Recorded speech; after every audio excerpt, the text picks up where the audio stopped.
നമ്മളിവിടെ ഉണ്ടാക്കാൻ പോകുന്നത് ഒരു അടിപൊളി ബീഫ് ഫ്രൈ ആണ്. കേരള സ്റ്റൈലിൽ തന്നെ ഒരു ബീഫ് ഫ്രൈ എങ്ങനെ തയ്യാറാക്കാവുന്നതാണ് നമ്മൾ നോക്കാൻ പോകുന്നത്. അപ്പോൾ നമുക്ക് വീഡിയോയിലേക്ക് പോകാം.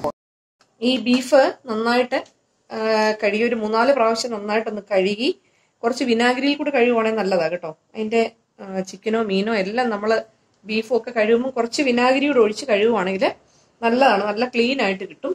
അപ്പം അങ്ങനെ കഴുകി എടുത്ത് വെച്ചിരിക്കുന്നത് ഒരു 3/4 കിലോ കാണും. ഞാൻ കഴുകി വെള്ളം പോകാനായിട്ടൊരു ഇരുത്ത പാത്രത്തിനകത്ത് മാറ്റി വെച്ചിട്ടുണ്ട്. അപ്പം നമുക്കിത് കുക്കറിലിട്ടാണ് വേവിക്കേണ്ടത് ആദ്യം. അപ്പം നമുക്ക് നോക്കാം, കുറച്ച് മസാലകളൊക്കെ ഇതിനകത്ത് ഇടാനുണ്ട്. അപ്പം ഇത് നമുക്ക് ഈ ബീഫ് കുക്കറിലേക്ക് ഇട്ട് കൊടുക്കാം.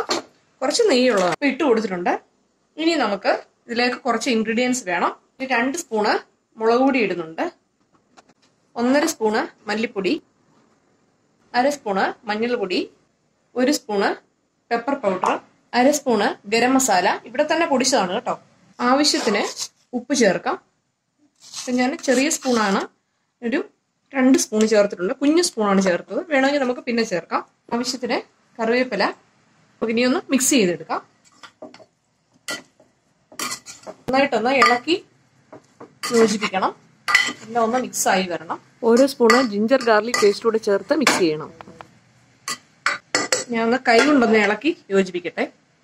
ഇതിലേക്ക് ഒരു 3 ടേബിൾ സ്പൂണ് വെള്ളം കൂടെ ഒഴിച്ചു കൊടുക്കുന്നുണ്ട് കേട്ടോ, ജസ്റ്റ് ഒന്ന് വേകാൻ വേണ്ടിയിട്ട്.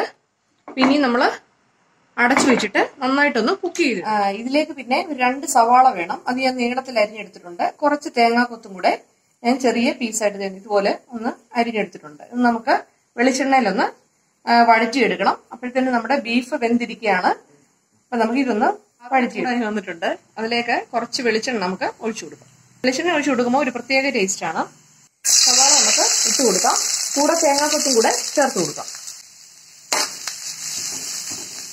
തേങ്ങാക്കൊത്തും സവാളയും കൂടി ഇതിനെ നന്നായിട്ട് നമുക്കൊന്ന് മൂപ്പിച്ചെടുക്കാം.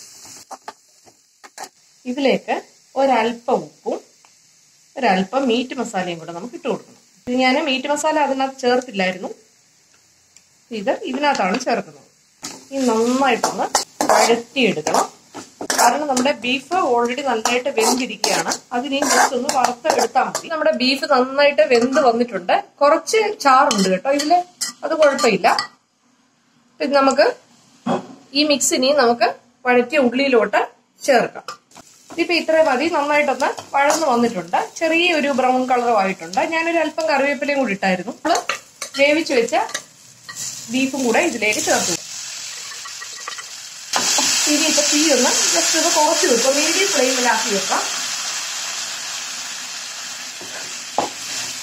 നന്നായിട്ടൊന്ന് ഇളക്കി കൊടുക്കും.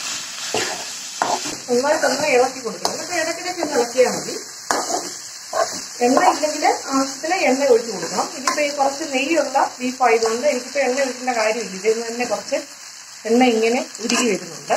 ഈ ഒന്ന് ലോ ഫ്ലെയിമിലിട്ട് ഇതൊക്കെ ഒന്ന് ഇടയ്ക്കിടയ്ക്ക് ഒന്ന് ഇളക്കി കൊടുത്താൽ മതി. ഏകദേശം നമ്മുടെ ബീഫ് ഫ്രൈ ഇവിടെ റെഡിയായി വരുന്നുണ്ട്. ഒരു 5 മിനിറ്റ് കൂടെ വരുന്നുണ്ട്. ഇങ്ങനൊരു ബ്ലാക്ക് കളർ വരും. കുറച്ചുകൂടെ ഒന്ന് ആയിക്കോട്ടെ. ഇവിടെ ബീഫ് ഫ്രൈ ഇവിടെ റെഡി ആയിട്ടിരിക്കുകയാണ്. സ്റ്റൗ ഓഫ് ചെയ്യാം. നമുക്ക് വേറൊരു ബൗളിലേക്ക് മാറ്റാം.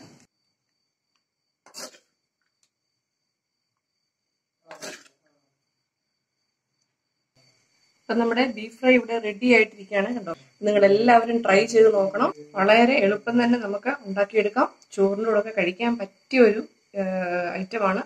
പൊറോട്ടയോ ചപ്പാത്തിയോ എന്തിൻ്റെ കൂടെ വേണമെങ്കിലും നമുക്ക് കഴിക്കാം. എല്ലാവരും ട്രൈ ചെയ്ത് നോക്കുമെന്ന് വിശ്വസിക്കുന്നു. എന്റെ ചാനൽ ആദ്യമായിട്ടാണ് നിങ്ങൾ കാണുന്നതെങ്കിൽ പ്ലീസ് സബ്സ്ക്രൈബ് മൈ ചാനൽ. നിങ്ങളുടെ ഫ്രണ്ട്സിനും ഒക്കെ ഷെയർ ചെയ്ത് കൊടുക്കുക. Thank you.